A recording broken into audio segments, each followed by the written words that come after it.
Amélie de Montchalin, bonjour. Bonjour. Vous êtes en charge au gouvernement de la fonction publique, mais surtout de la transformation publique, là, et l'innovation. Un mot pour commencer du changement de stratégie sur la vaccination, ouverte aux plus de 55 ans, les 2 doses espacées pour qu'on puisse faire plus de primo-injections. Je vais être un peu mal pensant, j'ai l'impression qu'on veut écouler le stock d'AstraZeneca dont les Français se méfient et qu'on veut, en étalant les 2 doses, monter plus vite à 20 millions pour dire que le gouvernement a atteint son objectif. Bon, d'abord, on se bat contre ce virus et les Français font, je le crois, beaucoup d'efforts. Mais parce qu'ils font beaucoup d'efforts, nous devons nous aussi être extrêmement clairs sur l'ambition vaccinale qui est la lumière au bout d'une année extrêmement rude et difficile. Nous avons toujours dit que dès que les doses seraient là, nous accélérerions. Elles arrivent. Elles arrivent. Et par ailleurs, que nous ouvririons les choses de manière graduelle pour les publics qui sont les plus exposés à faire des formes graves et à se retrouver en réanimation, voire à connaître les conséquences tragiques que l'on sait, qui ont touché beaucoup trop de familles dans notre pays, à qui je souhaite aujourd'hui penser. Alors on a déjà 10 millions de vaccinés, on va avoir les 20 millions là dans quelques semaines. Pourquoi ne pas rouvrir les restaurants, les théâtres, en les réservant à ces millions de vaccinés ? C'est un stock de clients, si j'ose dire, pour faire repartir l'économie. La première chose, à nouveau, c'est que nous devons créer de la confiance sur cet enjeu vaccinal. Vous avez parlé d'AstraZeneca, vous avez parlé des autres vaccins. Je crois que dans cette période, nous devons tous, en responsabilité, ne pas agiter les peurs, ne pas créer de la défiance, et donc être extrêmement organisés, séquencés, pour que les Français se vaccinent. Vous me parlez ensuite de l'accès que pourraient avoir ceux qui sont vaccinés à la vie collective. Nous avons toujours dit que se faire vacciner n'était pas une obligation, et que nous ne pouvions pas créer un pays à 2 vitesses, entre ceux qui avaient pu être vaccinés. Et aujourd'hui, vous voyez que c'est 60% à peu près des plus de 70 ans qui ont eu une première dose, mais nous devons aller au bout de la vaccination pour vraiment les protéger. Donc de toute façon, les conditions ne sont absolument pas réunies, même en termes d'immunité pour ces personnes-là, d'être aujourd'hui pleinement protégées. Il faut qu'il y ait eu la 2e dose et ensuite que l'immunité soit construite. Et donc ensuite, nous ne sommes pas un pays où nous allons créer un système à plusieurs vitesses sur des critères sanitaires. La démocratie va imposer à ce que nous réouvrions les choses de manière sécurisée. Évidemment, être vacciné est sécurisant, mais ça ne peut pas être la condition pour créer ceux qui peuvent aller au festival, ceux qui peuvent aller au cinéma et ceux qui doivent rester dehors. Notamment parce qu'on le sait, nous ne serons pas en capacité, par effet de dose, de vacciner l'ensemble des Français de plus de 18 ans qui le voudront avant plutôt le milieu ou la fin de l'été.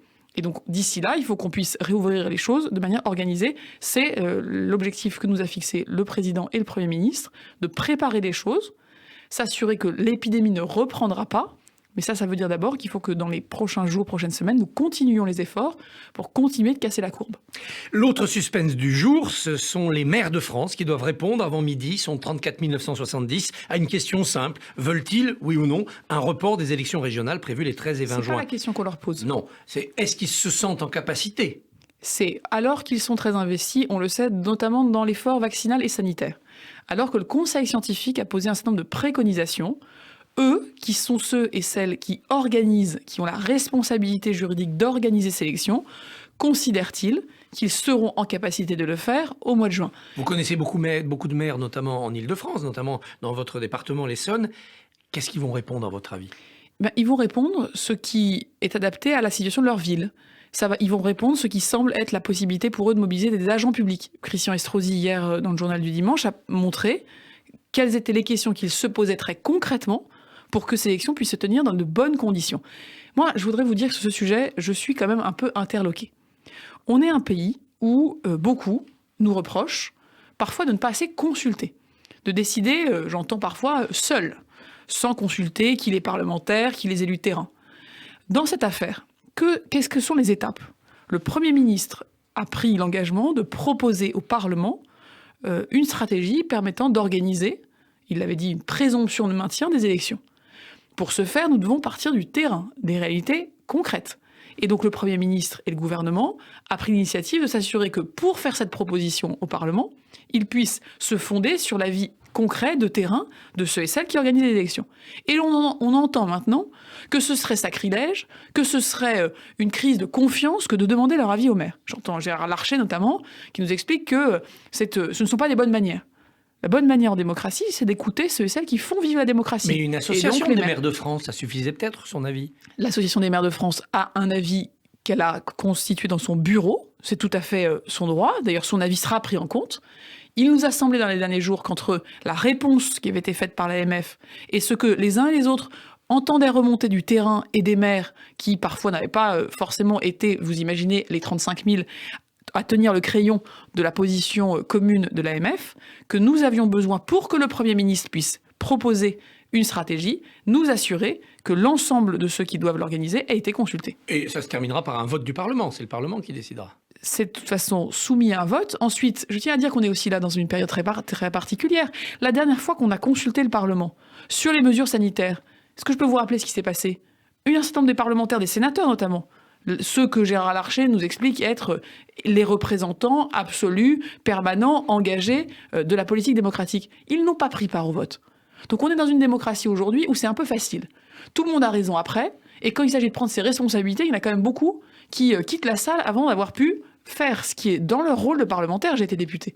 Le rôle d'un parlementaire, c'est de dire oui, de dire non, de s'engager, d'assumer d'avoir une position pour ou contre. Et donc, j'espère bien que dans la suite des événements, face à cette question, qui est une question démocratique importante, moi je vais m'engager, vous le savez, en Essonne, pour la liste de Laurent Saint-Martin aux élections régionales. J'ai donc bien envie que ce soit un moment de vérité, un moment où les électeurs puissent être consultés, on puisse faire une vraie campagne. Donc, vous voyez, on n'est absolument pas dans la magouille, mais il faut encore que les élections puissent se tenir de manière organisée. Alors, il y a eu du tollé chez certains, de l'approbation ailleurs. Comment jugez-vous l'accueil réservé à l'annonce du remplacement de l'ENA par l'Institut du service public ? Bon, je ne vais pas juger ici les commentaires des commentateurs. En revanche, je peux vous dire pourquoi on fait ça. On fait ça parce que dans la suite de vos questions, on a aujourd'hui un problème collectif. Comment on fait pour que les Français, que les politiques, en vue de 2022 et en vue des prochaines échéances, considèrent que la démocratie est efficace ? Qu'entre les mots que les politiques prononcent et la réalité que vivent les Français, il y a un lien. L'efficacité, c'est comment on transforme ce discours politique en actes concrets, en résultats tangibles, et qu'on sort de cette rhétorique de l'impuissance, de l'irresponsabilité qui n'a eu qu'une seule conséquence. Faire monter les extrêmes, faire le lit de Marine Le Pen. Et les gilets jaunes aussi. Et de faire monter la sensation qu'au fond, les politiques et l'administration travaillent pour eux-mêmes et pas pour les Français. Jean-François Copé dit vous allez dans le sens du populisme en supprimant l'ENA. Les gilets jaunes demandent des têtes, allez, on coupe les élites. Ce qui est populiste, c'est que depuis des décennies, la droite a affaiblit profondément l'État et cette capacité à transformer les politiques publiques en vidant les préfectures et les sous-préfectures sous Nicolas Sarkozy, en retirant cette capacité d'action au plus près du terrain. La gauche, de son côté, a mené de la décentralisation de manière assez cynique, sans accompagner le mouvement, et donc, en fait, à nouveau, en rendant l'État impuissant, parfois même impotent. Notre réforme, depuis 2017 avec le président, c'est de redonner de l'efficacité à l'action publique. L'efficacité, ça veut dire, à nouveau, cette capacité à transformer le discours en résultat. Qu'est-ce qu'on a fait ? On a fait le prélèvement à la source. On a fait la réforme du droit à l'erreur. On a installé France Service pour rapprocher les services publics de tout le territoire. On a fait la réforme de la fonction publique. On a deux conséquences. Une confiance et une satisfaction des Français dans les services publics qui augmentent, qui est en son plus haut niveau depuis 2010. Plus de 76% des Français sont satisfaits des services publics, c'est une très bonne nouvelle.